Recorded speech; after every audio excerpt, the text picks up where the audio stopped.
strangers from distant lands, friends of old. Welcome back to Balrogs and Blasters, fantasy, sci-fi, and everything in between. My name is Sam, and I'm sorry to say that it's not quite Balrogs and Blasters today. It's a little bit quieter, a little bit lonelier. And that's because my co-host Patrick is not here with us today. Patrick, unfortunately, has been under the weather, so we weren't able to do an honest-to-goodness episode for you guys this week. So we're putting out a mini episode, and all going well, it'll be Sam and Patrick together again from next week onward, forever. No breaks. But for right now, it's just me, a half of the whole, just Balrogs, or just Blasters, or half of each. Blah. See, if Patrick was here, he would have put a stop to this kind of nonsense already. Please get back here, Patrick. I cannot be left on my own like this to do these things. So what are we going to talk about this week? We're going to go through the news. I'm talking trailers for Aquaman and The Creator. We're going to be talking about One Piece news. We're going to be talking about Cyberpunk news. We're going to talk about Buffy the Vampire Slayer news. We're going to be talking about it all. We won't do a feature topic like we normally do, but we will cover how I'm getting on with the fantasy series I'm reading at the moment. And if we have time, we may just talk about one of my favourite fantasy movies to finish off the episode.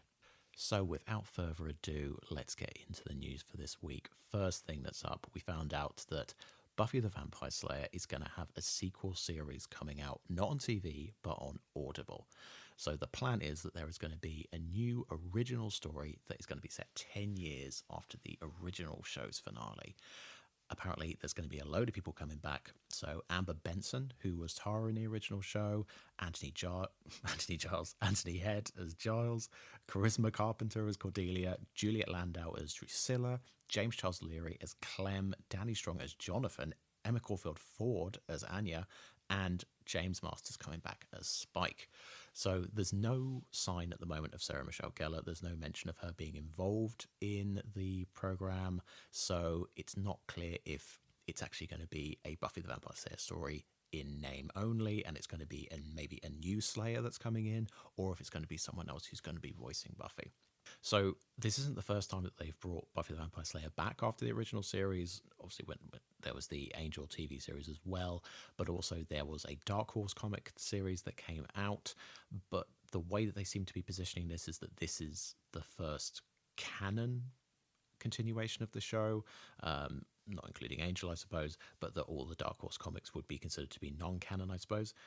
So this is going to be the first continuation of the show since it finished 2 decades ago at this point, which is crazy when you think about it. So Amber Benson, who we already mentioned, was coming back as Tara. She is apparently writing the show, or she has written the show, and she wrote it with Christopher Golden, who has already written a bunch of Buffy the Vampire Slayer books. So here's a guy who is clearly already very familiar with the subject matter, as well as Amber Benson, who was in the show. So I'm a fan of this.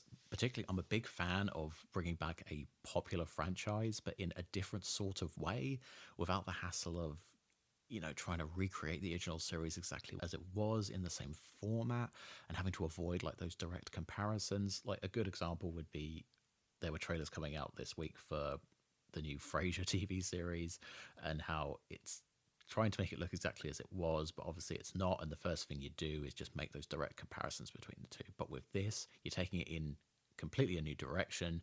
You're changing the story. You're not bringing back everyone, but you can still continue it in a really nice, fulfilling way without having that direct comparison. So I am all over this thing. So it's going to be coming out on Audible October 12th, just in time for Halloween. So that's definitely one I'm going to be looking at. Sticking with the spooky theme, we found out that the Brightburn sequel, a sequel that I actually didn't realize was happening, is still happening. So it's a weird situation to be in. I didn't know this thing was going to happen, but it turns out not only was it going to happen, but it is still definitely going to happen. I know that with the post-credit scene of the original Brightburn, there was this idea that there was going to be this evil Justice League situation, and they were going to be bringing back Brightburn himself and all these other characters. But then I just assumed that was kind of a nice little nod, and they never thought that a sequel was necessarily going to happen. But it looks like it definitely is. The production company H Collective, they've listed Brightburn 2 as one of the projects that they're going to be working on. Presumably, James Gunn isn't going to be in the mix with this one, even though he was involved writing the original. I don't know if they'll bring the original director back. What I do hope is that they do end up bringing Michael Rooker back into the fold, because he definitely made that film a lot of fun, and it would be really good to bring him back and continue that on. For those who aren't as familiar with this one, Brightburn was a film that came out in the 2010s, and it was almost an anti-Superman story, where it was nearly an alternate reality, where it was showing what would happen if this kid landed on a farm and he had these superpowers, but maybe he wasn't the nicest guy in the world, and maybe he was a little bit messed up for reasons that I won't go into in case you haven't watched the film. But a little bit of good news as well we got this week for anyone who enjoyed the One Piece TV show that dropped on Netflix a couple of weeks ago. It is definitely getting a season 2. So Netflix forwarded it. They're talking to the original creator, and it looks like everything is moving forward based on what's been a pretty positive response to this show from audiences over the last couple of weeks. Now, we're going to be probably talking about our thoughts on One Piece next week and how it compares to other Western anime adaptations.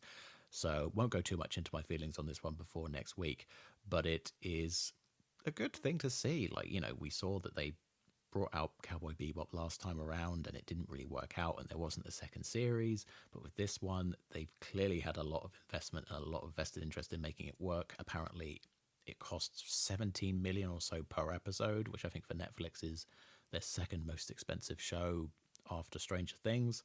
So there was clearly a feeling that this was going to go well, and it seems like it has. So hopefully we're going to be hearing more about that very soon. Now let's get down to the trailers that came out this week. We got a final trailer for The Creator, which is the new movie coming out from director Gareth Edwards, who directed Rogue One, as well as the first Godzilla movie. It's a very Nolan-esque trailer. It's really atmospheric. It's not super long, but it's got a lot of new imagery in it. There's not a lot new about the story or any kind of new dialogue, but it's definitely just giving a sense of the atmosphere and the scope of the movie. I'm super excited about this movie.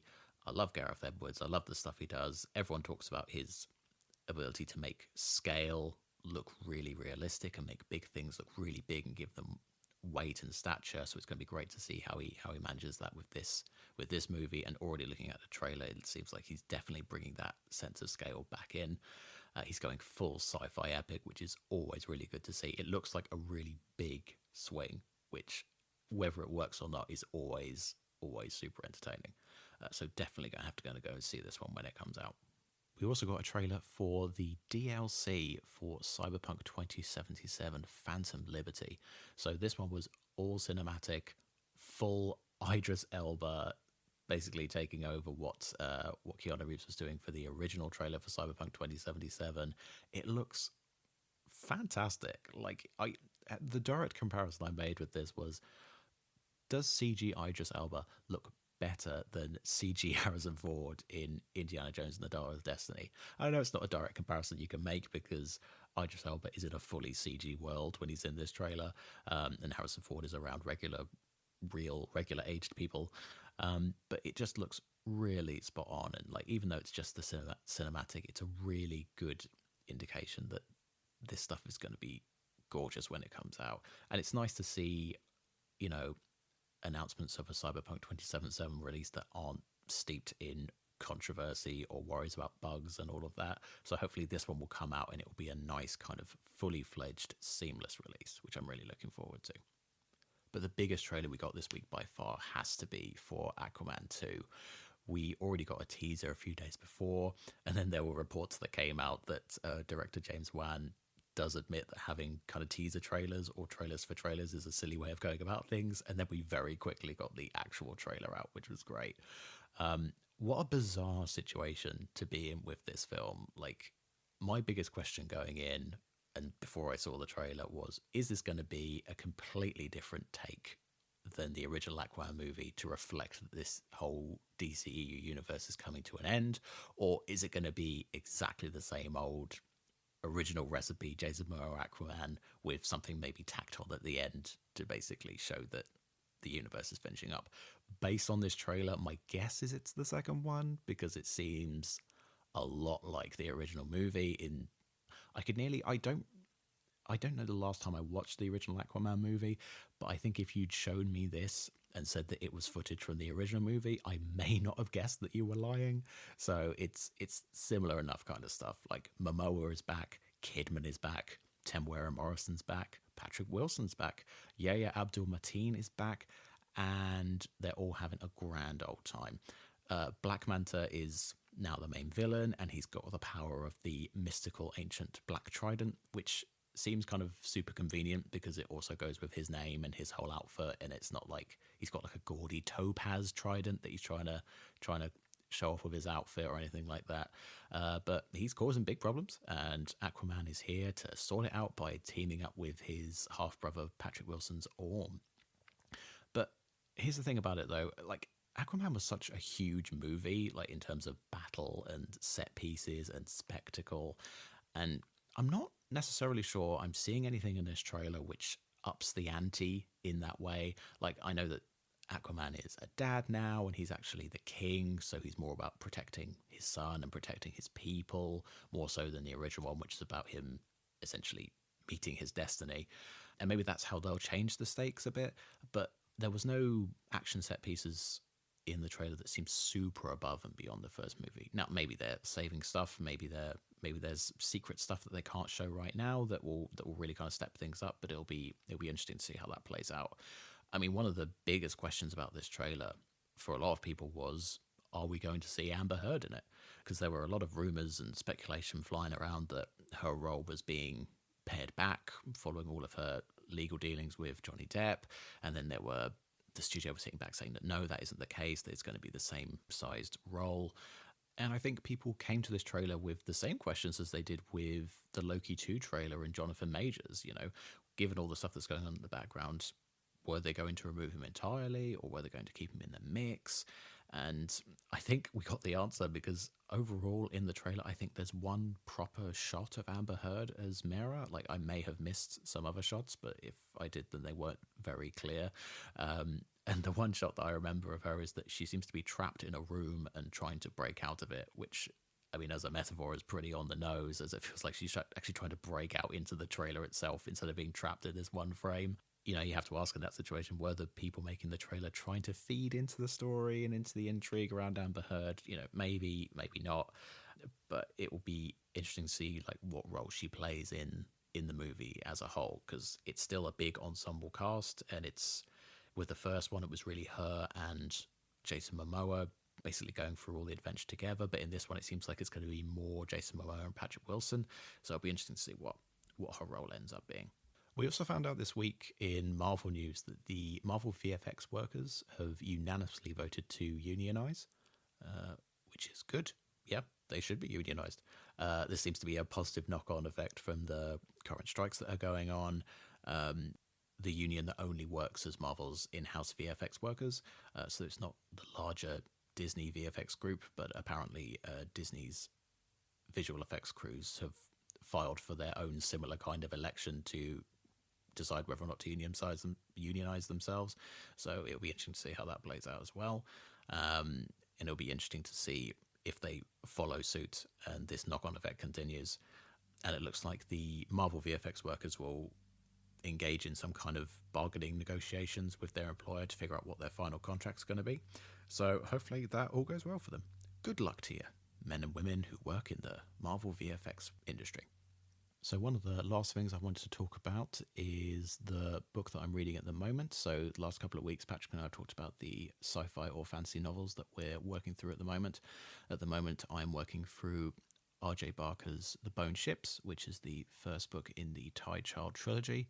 I'm about 3/4 of the way through it now, and I think one of my biggest takeaways was I thought that I was going to get into this book immediately, because it's a fantasy world where two warring nations build ships in their navy to fight against one another, but the thing they use to build the ships is dragon bones, and the dragons have all died out, so it's essentially the story of this dwindling supply of dragon bones and how they're going to go about building new ships and what the kind of intrigues are underneath this world, and how it goes into setting up this story. And considering the fact that I've been watching One Piece at the moment, and I've been in a whole lot of different fantasy stuff that's based around the sea and ships and sea monsters, which is stuff I absolutely love. I was surprised that when I started reading this book, I found it really tricky to get into it. And I think one of the reasons was it ends up doing one of my bigger pet hates with fantasy or sci-fi novels, but it tends to be fantasy novels mainly, where the world building gets in the way of the story at the start. And that tends to happen when there's too much world building that's done too fast, and you're ending up with paragraphs upon paragraphs of descriptions and context and exposition without anything really happening. And it tends to slow things down, and it can make a story kind of tricky to get into, because what you really want at the start, at least from my point of view, is that, you want to get to know the characters and get to know what's going on with the story and kind of get things moving quickly. But when you've got an explanation of how the sun's called a different thing and all the religions are different and how they have different names for all these different things in their world, and they have different names for different days of the week, and it's fine to introduce that, over time, but it doesn't all need to be in the first 10 pages or so. But unfortunately, it kind of peters out after the first few chapters when everything's established, and it's a solid read, and I would recommend it, just with the caveat that that's something you're going to come across at the start of the book. I think at the start I didn't think I'd continue into the next two books in the Tai Child trilogy, but now I think I will carry on, and hopefully it will follow more like the latter half of the first book than the first half. Now, we don't tend to give homework on Balrogs and Blasters. We don't believe in it. We're not big fans of it. But what I did want to mention on this episode, since I've left to my own devices, is if you are looking for a fantasy movie that maybe you haven't seen before, I want to recommend to you 1999's The 13th Warrior. If you've heard of this movie, I'm sure you have your own opinions on it, but it is one of my, I think, all-time favourite fantasy movies. It's based on a Michael Crichton novel called The Eaters of the Dead, which is in itself like an alternate take on the Beowulf mythos. It's got Antonio Banderas in it, and it's got a load of other kind of notable character actors, as well as actually Omar Sharif. Essentially, Antonio Banderas' character is banished from Baghdad to distant Scandinavia, where he meets a band of Vikings who he gets involved with when they're called to aid a king who's having an issue with a big old band of monsters. So, as you can imagine, lots of fun sword and sorcery ensues. It was directed by John McTiernan. Now, don't be put off by the fact that, and I just found this out today, that it apparently was the biggest box office bomb of 1999, and it lost over $100 million. But I think beyond that, it is a really solid fantasy story. It holds up pretty well. Well, you do have to consider that Antonio Banderas is playing an Arabic character, which really doesn't hold up at all. But other than that, like, the story is really strong, I think, and it's all done with real sets, and there's very little kind of effects that don't hold up anymore. And if you're looking for something fun to watch over the next few days, and you have kind of a fantasy hankering, then I would recommend The 13th Warrior.